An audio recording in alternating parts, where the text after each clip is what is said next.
Okay, fantastic. So the first question, and we're going to go to the questions from the audience. So please start asking straight away, and so that we can get ready for them. But the first question for the panel is, what are some challenges that you've had with communication remotely, and how have you overcome those challenges? So if you can also introduce yourself, a little bit about yourself. So we'll start with Mika. Thank you very much, Rob, for introducing me. My name is Mika. Uh, actually, I've been a remote worker since 2007.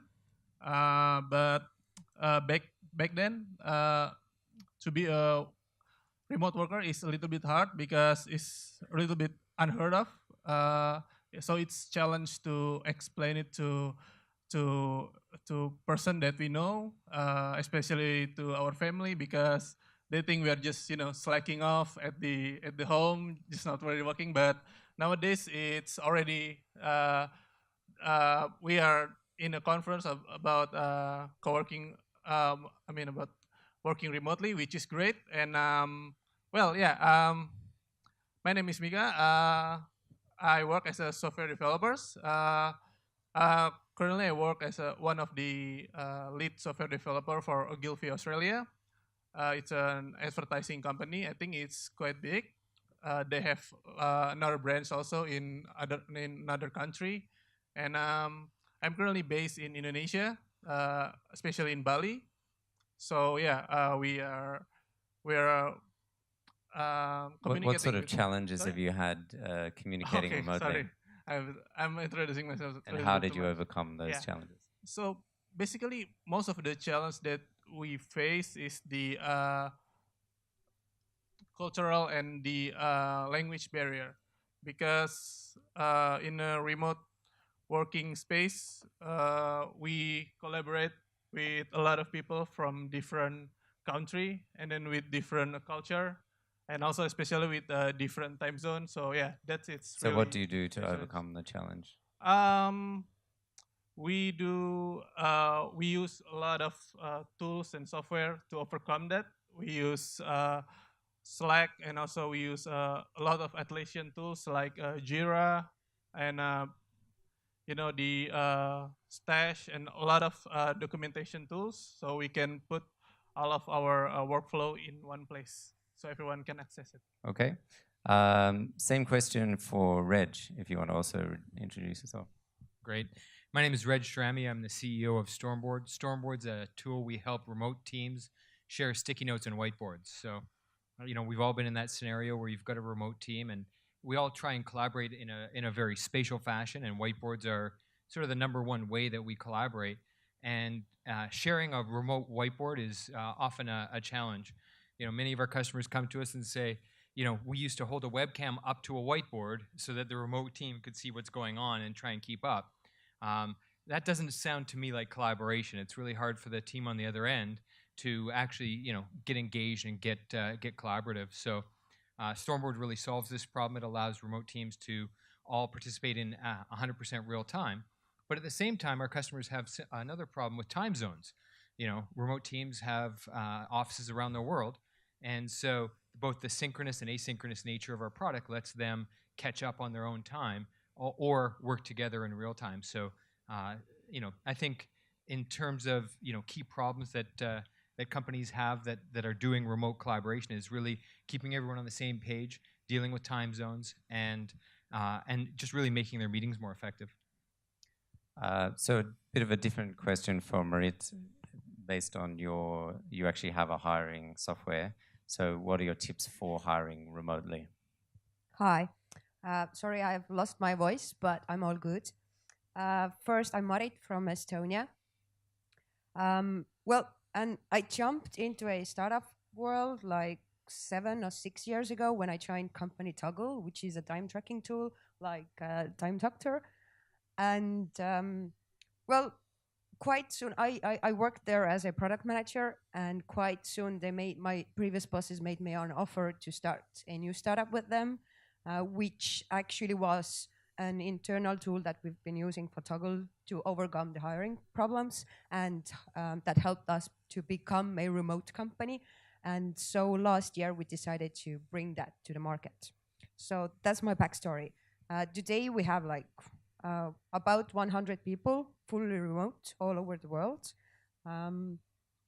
And yeah, about hiring, I'd say that the thing that I've been like keeping in my mind or thinking about lately is that you have to approach the hiring problem in a startup mindset, meaning that I see a lot of like innovative companies, but there's one like department that actually works quite in a, how to say, outdated ways.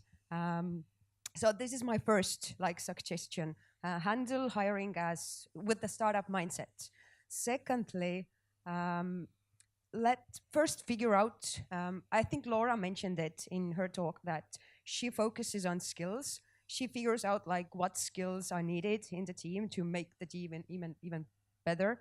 If you figure that out and let people to show already during the application process those skills that are necessary for your team, this first helps them to understand what the job is. It's interesting, you stand out as a company, and it gives you also a really good understanding with which candidates you should take next steps quickly, and leave rest where they are. So yeah, these are my tips. I don't know. Hope it makes sense. Great. So if we could actually have the questions from the audience now on the screen. Can we put them on the screen? Great. So I might just go back so I can see them. Can each panelist name the tools they use to manage remote workers? So if anyone would like to just mention a couple of tools that they're using currently. I'll start here. We use GitHub obviously for keeping track of code. We use Slack for team communication. We still use email, unfortunately. One day we'll end that somehow. We use Intercom to allow our support team to kind of keep on track. And then we use Stormboard for pretty much everything else. Anyone else would like to answer that? Okay, for code sharing purpose, we use Bitbucket from Atlassian. And we also use Slack for communicating with each other. And recently we tried to experiment using Rike. I think it's similar tools where we try to minimize the emails communication. Seems like there's a lot of competitors in the audience, or actually using competitor tools, which is fascinating. Would you like to also say? Well, I think like I can't like bring out or mention all the tools that we use, because we have a lot of like smaller teams and they can like decide their own tools what they use. So, but yeah, we have like the global chat for Slack, which isn't actually working for us so well, to be honest. But other than that, every team can choose their own tools basically. So I use a lot of Trello. So everything is there, like my team management, my project management, my budgeting, everything is there. Okay, next question. So let's talk about some non-standard benefits that you provide that help in attracting remote workers. Just anyone who can think of some. Of course, like we travel a lot. If I consider all the companies that we have 3 companies under one roof. I think one employee does minimum 7 travelings per year. They can go to conferences, they can meet with customers to just get their point of view, see their environment. And then we also do team-wide, like company-wide meetings, and also smaller teams, they get together once in a while somewhere around the world. But yeah, I'd say flexibility and trust, we give them mostly that. What are your best practices for building great culture? Who'd like to answer that one? So, for us, culture is, there's a lot of meetings and a lot of really trying to keep the team connected. So daily stand-ups and lots of check-ins to really, help build that community when you've got you want to make your remote team feel as important as your local team. So. Just a question, how often do you communicate on video? Is it daily or is it? So we don't really, at Stormboard, we don't really do the video part that as much. Might be something to think a little bit more about, but we're more of an auditory company. And Marit, do you do daily video or weekly or with your team? Oh, we have a lot of things we do. Yeah, well, we have like those company-wide stuff we do. For example, like kitchen dogs once a week with everyone. Like different team members present what they do from personal life and work-related stuff. Then definitely we have like smaller teams. They do like weekly video meetings. We have the CEO digest every month. CEO answers like questions that employees might have.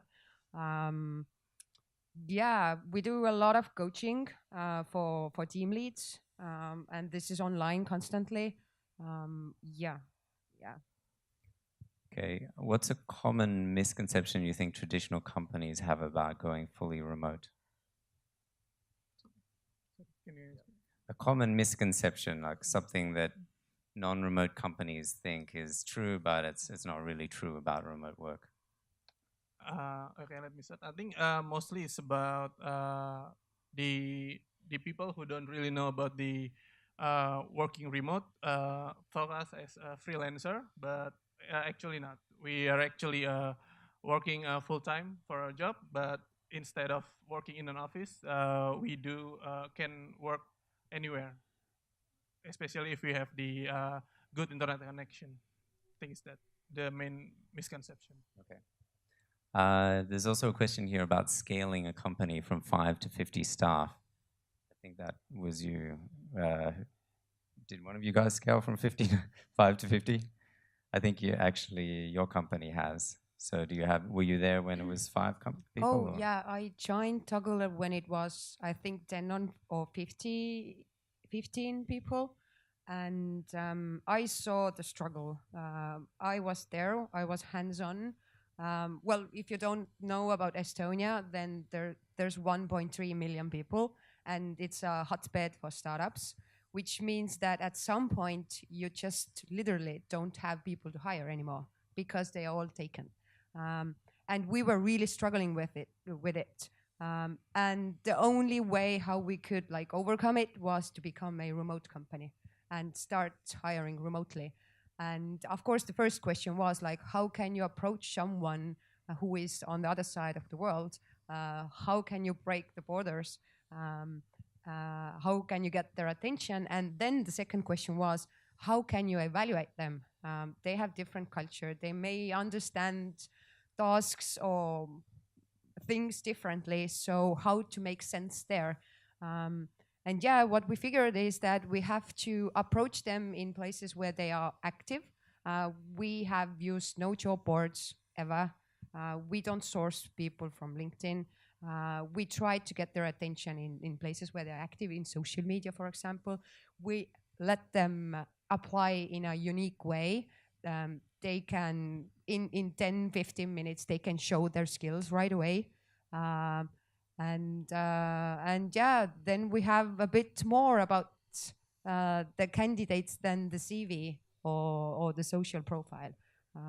This is how we do it. Of course, there are next steps that we take.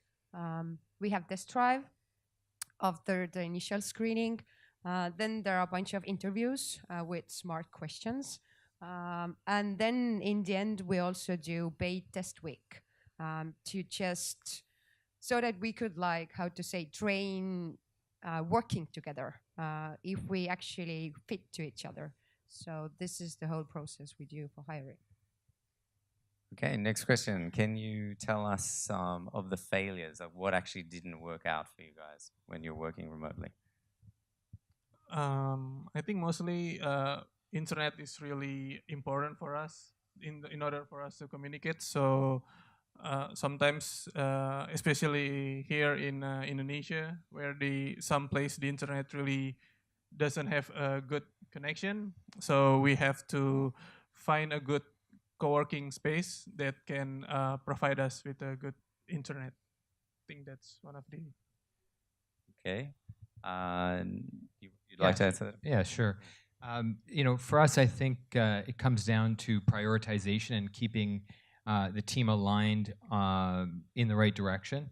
Working with a distributed team, sometimes people go off on tangents, or they're not necessarily fully aligned to the core direction. So I think we're better at that now, but I think we've made mistakes there for sure. Next question, how do we effectively scale your purpose as you scale your remote workforce? So as you get more people, you're trying to disseminate the purpose to more people. How does that work? And I'm not sure how the more beer fits into that, because I don't know how you give beer to people remotely, but money to buy beer, yes, okay. Beer vouchers. Okay. So it's how do you scale your culture as the company grows remotely? Like, how do you make sure that everyone knows your purpose and as your workforce is growing? I think that challenge is almost universal, whether you're remote or not, in terms of scaling that purpose and getting everyone aligned with what you do. So I don't know, I don't know that it's that much different in terms of driving that purpose through any organization versus a remote organization. Well, there's a lot more communication for sure. Yeah, and team building. We have like special people working on that company culture, whose day-to-day job is to figure out how to scale and build remote companies culture. Okay, I think how to effectively scale is we try to empower the the the employee by giving them a good training. And also we give them a chance to pick what kind of training or skill that they want to improve, and then we gave him the freedom to choose what kind of skill and training that they want to take to empower them. Okay, next question. If you're basically managing by performance, what do you do if it's taking a lot longer for someone to accomplish their task? How do you know what to do in that case?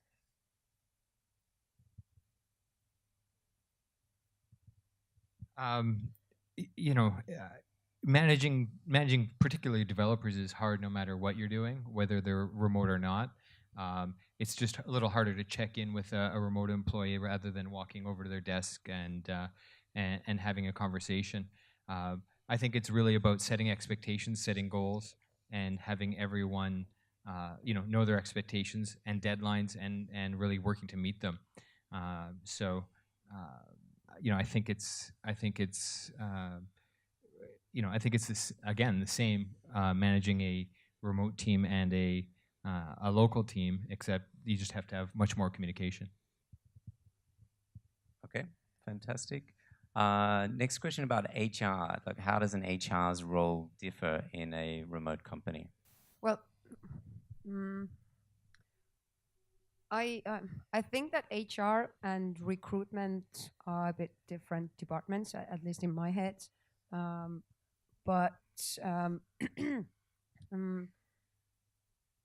So I can't be like fully sure about that.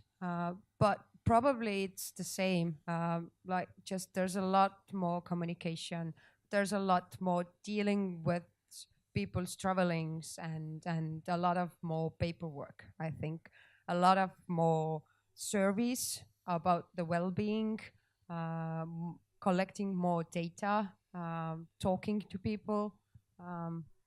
So yeah, and probably they have to be more organized, meaning that you can't go to a person's table and ask how are you doing, but you have to have a system. You have to have a feedback cycle. You have to, there needs to be a really well thought through system to collect feedback and ask people's well-being.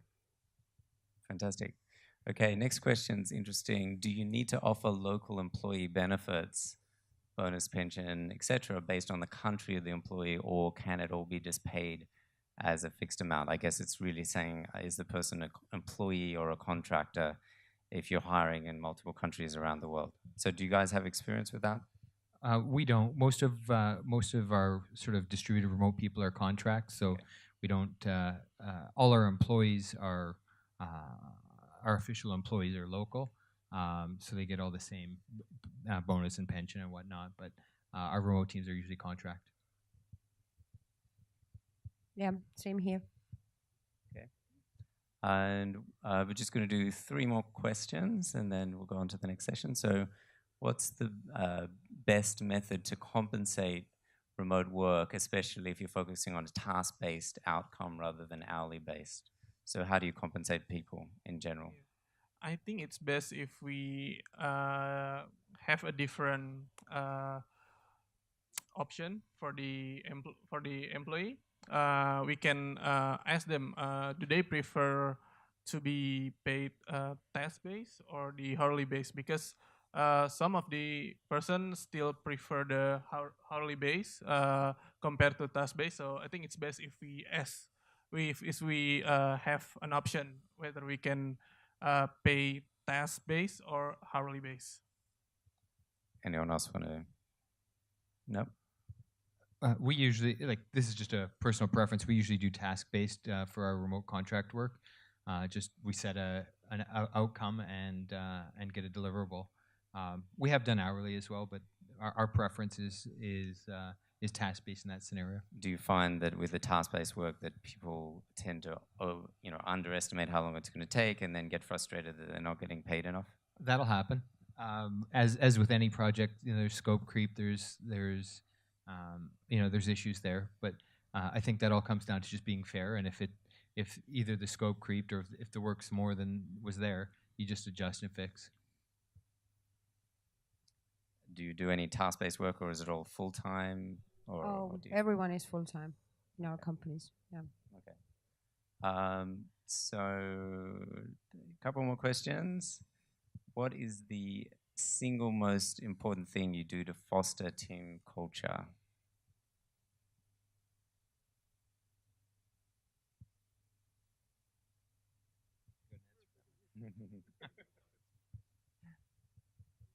I don't know. Be nice to people. Build good environment where people want to work. I don't know. Yeah, if I'd have to pick, then yeah, I don't know. Communicate your expectations, and then you know if people work or not. So. Yeah, I think my answer is more or less similar. I think it's be nice to other people, and then it is good if we ask a lot of feedback from the employee about how do we do so far, what went well, what went wrong. Yeah, I think it's one of the best thing to do to foster the team culture. And then, from my perspective, I think it's about setting a clear vision so everyone knows, that they're on the same mission, they're heading the same direction, that they want to head to the same place. I think that's really core to building that culture, so that everyone, everyone can feel like they're a part of the mission. Okay. All right. Last question, guys. So it's actually not on here, but it was here before. So is there any type of work that you think is not really suitable to remote work? For example, sales. Do you think it's not possible to do sales completely remotely? So for me, one of the things that we don't outsource or do remote is core software development on our core product. We want to keep our IP very solid and secure and in-house. We'll outsource stuff or get remote work on pretty much anything else, but our core but obviously application, GitHub has, their whole team is remote, so which is that's something we just haven't got comfortable with yet. So so any software development need to go to the next level. Well, maybe one day. Any software development is is separate from our core source code. That's just how we operate. Okay. I think that every department could work remotely, but I think that every people can't work remotely. So, yeah, That's my Does answer. anyone in the audience have a specific experience about sales? Like, for example, like having a remote sales team and having it work or not work? If anyone wants to. Oh, okay, that's fine. Oh, yep, up the back. So if we can just get some help with the mic. Yep. It's just fantastic, actually, the different perspectives and so on that people have. You guys also have a. We'll probably just go one to the other. Yeah. Yep. Hi guys, I'm Lim from Magnetic Alliance. Not all industries can be done remotely. We specialize in growth, helping businesses grow, and some of our clients are cattle farmers, so it's very hard to get the cattle from point A to point B remotely. Same thing with a logistics company. We own a logistics company in Adelaide, Perth, and Sydney, and that's where we're based in Adelaide. And it's very hard unless Elon really steps up that autonomous vehicle game. It's hard to transport not just any good, but dangerous goods. This is explosive ammunition, medical supplies from one location to the next. But a lot can be done remotely, yes. Right. Does anyone have a specific sharing about sales teams, for example? Yep. If we can share over. Okay. Yeah, hi, I'm Pao. I'm from the Philippines. I manage a team that has 100 salespeople, all working remote, and that's possible. The workflow is there's a sales development team, and then there's a closer team. You don't want to waste the time of the native English speakers to call through leads and just go through answering machine. So what we do is we do sales development. So there's a first level of people who call. Then after that, they set the appointment so that the closer can. Do you find it's hard for them to get motivated? Because sales is very like, you've got to really, you got to have a lot of rejection, right? So how do you overcome that? If someone's sitting in a room by themselves and there's no one just egging them on, like, how do they overcome that rejection? Yeah, there are people from where I come from who have done sales 2 to 3 years experience already. So they are very good with rejection. They just consider it as like it's part of the job. It's what they expect. Okay, fantastic. So I think that's all. One last person. Yeah, one last question. Oh, it's not a question, although my question yeah. is up the top there. My name is Pete. I run a company called IT Genius, so we work with Google stuff. We run a sales team. We're fully remote. Everyone's working at home. I think whether it's a sales team or any team, what matters is your management structures and your frameworks and how you work with the team members. I think it's just as isolating being a salesperson or a project operator or a customer service person. If someone's working remote, they're working remote. What we've found has been successful for our business is we spend a lot of time doing some of the things that people have spoken about, like the social catch-ups on video has been fantastic for us. We do those fortnightly. We've got the water cooler thread in Hangouts chat, of course, because we're not using Slack. But just making sure that all of the ancillary cultural pieces are in place to make sure that your teams are actually working together rather than letting people work in silos is what the solution is. And it doesn't matter what kind of role it is. It should just work if you've got the cultural piece there. Okay. The sales team's successful for us. Fantastic. That's really good to know. So I'm going to do one more question because now I feel like it's on a roll. So how do you deal with remote workers with multiple time zones or when you've got a team in the US and then also in Asia and so on, or even 3 time zones? If you've got Asia, Europe, have you guys had an experience with that? Yeah, so that's one area where Stormboard really helps for us because if the time zones work, if we make a meeting work with a remote participant, no problem, we can do it in real time. But if not, we can just put the ideas up and they can get to it when they get to it. So both the synchronous and asynchronous nature really helps with time zones. You have to have a place to put your ideas so that you can get to them later and have that remote time zone be able to still work with that, even though they can't be necessarily, you can't have all 3 remote zones, on the same call. It just doesn't work. So. We have 19 different time zones with all the 3 companies, and we have a mutual agreement that we don't have to act on messages in Slack. It's actually a really awesome story. I compare. It's not actually not a story, but maybe okay, I have a dog, and sometimes I think that people are like dogs because when you throw a ball, then dogs react. Like they go and catch that ball right away. And if you get the message or you get an email, you act on it right away. So we have we have agreed that we don't have to react on messages. So this is the first thing that we have agreed on. And of course, what we also try to do is that we try to do so that someone is not left alone in one time zone, that there's always someone online, I don't know, being a buddy, being a conversational support, whatever the person needs. So this is the second thing we do. And yeah, I don't know, just... and yeah, all the teams, they have their own tips and tricks, how they handle. For example, everyone else in our teams, they have flexible working hours, but not the support team, because we have to cover specific time zones for our customers. So there's a difference. But yeah, we let our teams manage themselves as autonomously as possible. So they figure out their own ways how to handle things. All right, thanks very much. It's been a lot of insights, and I really appreciate.